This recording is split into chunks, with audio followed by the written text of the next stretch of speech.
بسم اللہ الرحمن الرحیم۔ جناب ملک امین آپ کی خدمت میں حاضر ہے۔ آج کا جو موضوع ہے نا، وہ ہے کہ ہر سیاستدان جب بھی اپنی اقتدار میں آیا تو اپنا کوئی نہ کوئی یادداشت چھوڑ کے گئے، چاہے وہ اچھی ہو چاہے وہ بری ہو۔ سب سے پہلے ذکر کر لیتے ہیں جناب شہید ذوالفقار علی بھٹو صاحب کا۔ جب وہ اقتدار میں آئے تھے، وزیر اعظم جب بنے تھے، تو انہوں نے غریبوں کے لیے بہت سوچا تھا۔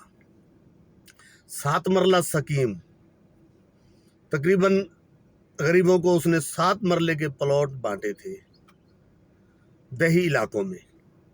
جو شہر کے قریب تھے وہاں پہ انہوں نے 5 مرلہ سکیم، اندرونی شہر میں انہوں نے 3 مرلے کے پلاٹ الاٹ کیے تھے غریبوں کو۔ اور دوسرا ایک بہت بڑا کام انہوں نے کیا تھا کہ جس علاقے میں جو سب سے بڑا ذمہ دار ہوتا تھا، سب سے بڑا ذمہ دار، اس کی زمین کو حصوں میں بانٹ کر غریب لوگوں کو وہ زمین بانٹتا تھا جو ہاری تھے، کاشتکار تھے۔ 2 ایکڑ 2.5 ایکڑ 3 ایکڑ تک اس نے یہ پراپرٹی کاشتکاروں کو فری میں ان کے نام انتقال کرائے تھے۔ یہ بھٹو صاحب کا کام۔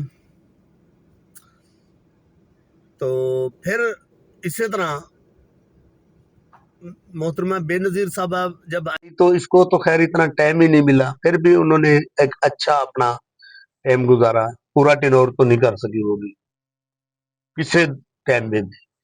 تو نواز شریف صاحب آئے جب، تو انہوں نے پنجاب میں موٹر وے دیے، اچھے کام کیے۔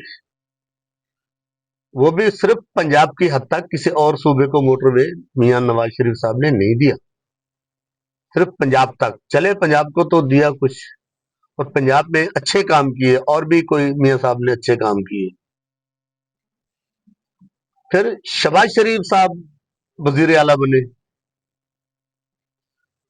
شہباز شریف نے پنجاب کا جو رخ تھا وہ چینج کیا۔ پنجاب کو اس نے ایک اچھا یعنی ماحول بنایا پنجاب کا۔ پنجاب میں بہت بہترین کام کیے اس نے۔ یہ جس کو یہ ہمارے دوست پی ٹی آئی والے بھائی، پی ٹی آئی کے لوگ کہتے تھے جنگلہ بس، انہوں نے یہ بس بھی لاہور میں دی، بڑے شہروں میں ملتان میں دی، یعنی جو پنجاب کے بڑے بڑے شہر ہیں ان میں وہ گرین بس چلائی اس نے۔ تو اور بھی بہت اچھے کام کیے، صفائی کے حساب سے، ترقیاتی جو بھی کام تھے اچھے کام کیے۔ پھر جب سے مریم نواز صاحبہ آئیے پنجاب میں، یہ سی ایم پنجاب بنی ہے، تو اس نے شہباز شریف کے ریکارڈ کو بھی پیچھے کر دیے۔ بہت اچھے کام کیے تھے شہباز شریف صاحب نے، لیکن مریم بی بی نے بہت ہی اچھا، بہت زیادہ اچھے کام کیے پنجاب میں۔ اس نے پنجاب میں صفائی کے لحاظ سے، پنجاب میں کاروبار حساب سے، تعلیم کے حساب سے، صحت یعنی ہاسپٹل کے حساب سے بہت زبردست کام کیے۔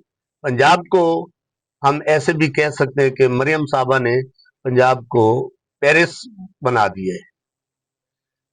تو ابھی اسی طرح کوئی نہ کوئی جو بھی سیاستدان اپنے دور اقتدار میں آتا ہے، تو کوئی نہ کوئی وہ اپنی ایک نشانی، اچھائی اچھے میں ہو چاہے برائی میں ہو، وہ چھوڑ کے جاتے ہیں۔ سی ایم کے پی کے وہ کھٹک صاحب آئے تھے، انہوں نے پھر بھی کچھ بہتر کیا تھا۔ کم از کم وہ جس کو یہ جنگلہ کہتے تھے، وہ جنگلہ بس تو اس نے چلائی تھی، سستی مہنگی جو بھی تھی جنگلہ بس بھی اس نے جناب دلا خیبر پختونخوا میں دی۔ عالم جبہ میں بھی اس نے بہت اچھا کام کیا۔ پھر ہمارے ایک بیچ میں ان کا اور بھی آیا تھا سی ایم صاحب، اس نے بھی کوئی پرفارمنس نہیں، کچھ بھی نہیں کیا اس نے۔ اب گنڈا پور صاحب جب سے آئے ہیں کے پی کے میں، گنڈا صاحب نے تو ریکارڈ ہی توڑ دیے. صرف اور صرف اس کو یہ یاد کرے گی لوگ، عوام ہماری، کہ گنڈا پور ہوتے تھے، ہر ہفتے وہ بارات لے کے اسلام آباد چلے جاتے تھے. یوں مونچھوں کو یوں کیا، بالوں کو یوں یوں کرتے دیکھا، یوں یوں کرتے ہوئے، یوں یوں کرتے ہوئے وہ اسلام آباد پہ چڑھائی کر لیتے ہیں.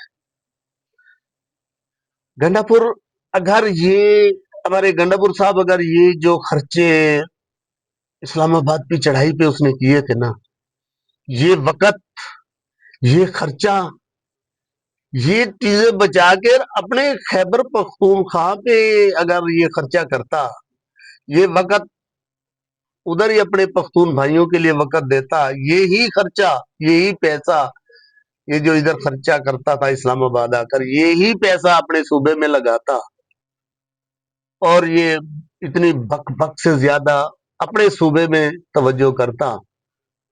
تو خان صاحب کی مقبولیت تو ہے، لیکن خان صاحب کی مقبولیت کو اور چار چاند لگ جاتے اور گنڈا پور کی بھی گڈ ویل بن جاتی. تو میں نے پہلے عرض کی ہے کہ جو بھی سیاستدان اپنے اقتدار میں آئے، اس نے ایک اپنی یادداشت اور اپنا اس نے ایک داستان چھوڑی ہے، چاہے وہ اچھائی میں، چاہے وہ گنڈا پور جیسا. گنڈا پور نے عمران خان صاحب کا نام کو بالکل، کیا کہہ سکتے اس کو، کہ یعنی برباد کر دیا عمران خان کے نام کو. گنڈا پور صاحب تھوڑا سا بھی اس طرف سوچ لیتے نا کہ یار میں جس مقصد کے لیے مجھے عمران خان صاحب نے یہ سی ایم بنائے، کم از کم یہ اپنے صوبے کی طرف کچھ تو سوچتا. کوئی ایک کام تو گنڈا پور صاحب بتائے کہ بھائی میں نے یہ کام کیا ہے، کوئی ایک کام ہی بتا دے گنڈا پور صاحب نے، سوائے بڑکے مارنے سے اور اپنے ڈانس کرتے ہوئے یہ زلفیں لہرانے سے اور اسلام آباد کی چڑھائی. وہ بھی اسلام آباد میں آتا اپنی برات کے ساتھ تھا، براتیوں کے ساتھ. تو جب اسلام آباد میں آتا تھا تو یہ گم ہو جاتا تھا. عوام جو تھی خیبر پختونخوا کے، ہمارے پختون بھائی بہت بھولے ہیں، سیدھے ہیں، وہ بڑے خوشی خوشی آتے تھے، ان کو بھوک پیاس کی بھی پرواہ نہیں ہوتی تھی. جب اسلام آباد کی طرف پہنچتے تھے، دیکھتے تھے کہ گنڈا پور صاحب وہ تو بھی گئے، بھاگ گیا. پھر جب یہ بیچارے واپس جاتے تھے، ان کا جو منظر ہوتا تھا دیکھنے والا، کوئی پکڑا جاتا، کوئی جیل میں، کوئی پولیس کی مار کھا رہے، کوئی آنسو گیس کے شیل کے ساتھ نبڑ رہے، کوئی ہاسپٹل میں، اس پوزیشن میں عوام کو لا کر اس گنڈا پور نے چھوڑے. عوام کو اتنا برباد کیا اس گنڈا پور نے، اتنا ذلیل کیا عوام کو گنڈا پور نے کہ سوچنے تو کیا آپ کے سامنے ہی ہے بھائی. جب بھی چڑھائی کرتا کہ خیبر پختونخوا سے اسلام آباد کی طرف عوام کو سبز باغ دکھائے اور لے آیا، وہ ہماری بھولی عوام، سیدھے لوگ ہیں، بہت سیدھے لوگ ہیں پختون بھائی، وہ اس کے ساتھ نعرے لگاتے ہوئے اسلام آباد پہنچتے. جب اسلام آباد میں پہنچ گئے، دیکھا گنڈا پور تو نہیں ہے بھائی، گنڈا پور تو غائب ہو گیا. وہ بیچارے پھر روتے کھاتے ہوئے بھوکے پیاسے پیچھے جاتے تھے. میرا ویلاگ اگر اچھا لگے تو بھائی اس کو سبسکرائب کر دینا اور لائک کر دینا، یہ آپ کی ہوتی ہے میرے لیے بہت بڑی فیور. ملتے ہیں اگلے ویلاگ میں.